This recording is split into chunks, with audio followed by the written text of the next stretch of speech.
gradevole e importante. E proprio in questa occasione ho deciso di presentarvi un nuovo brano che ho scritto recentemente. È un po' un dono che voglio fare a questa iniziativa, a chi l'ha organizzata e a voi che siete venuti qui ad accoglierla.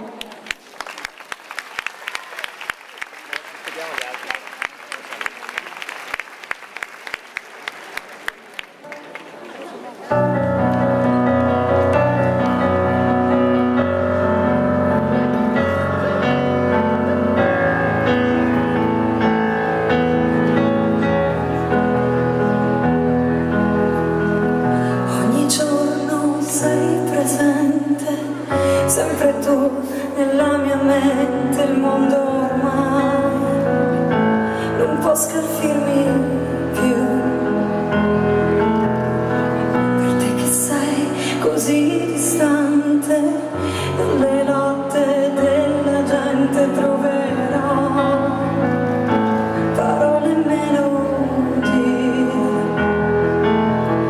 Romperei l'immensità per regalarla a te e vederti poi sorridere.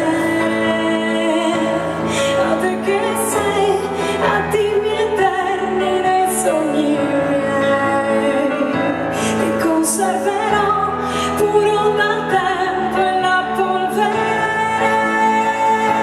Non scolorirai al freddo delle abitudini, proteggerò le nostre parole dalle foschie. Se un giorno tu dimenticassi il vero suono dei tuoi passi, troveresti ancora verità. In ogni sguardo, ogni tuo gesto, resterai sempre lo stesso. Non potrai dimenticare chi sei. Se ti perderai, sai che la nebbia se ne andrà, il cielo limpido ritornerà.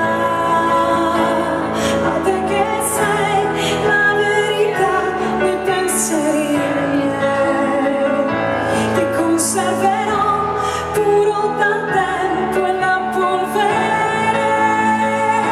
Non scolorirai al freddo delle abitudini, proteggerò le nostre parole dalle foschie.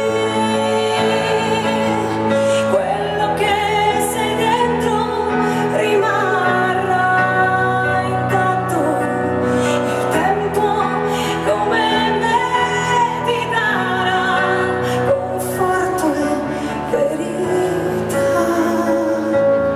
A te che sei attimi eterni nei sogni miei, ti conserverò puro dal tempo e la polvere. Non scolorirai al freddo delle abitudini, proteggerò le nostre parole dalle foschie. A te che sei la verità nei pensieri miei, ti conserverò puro dal tempo e la polvere. Brava! Bellissima! Grazie a Natalie, grazie al suo cielo limpido che ci ha fatto ascoltare questa sera. Grazie di questo regalo, Natalie. E grazie per essere stata Donna Incanto. Donna Incanto torna tra pochissimo. Ciao Natalie. Ciao. Ciao!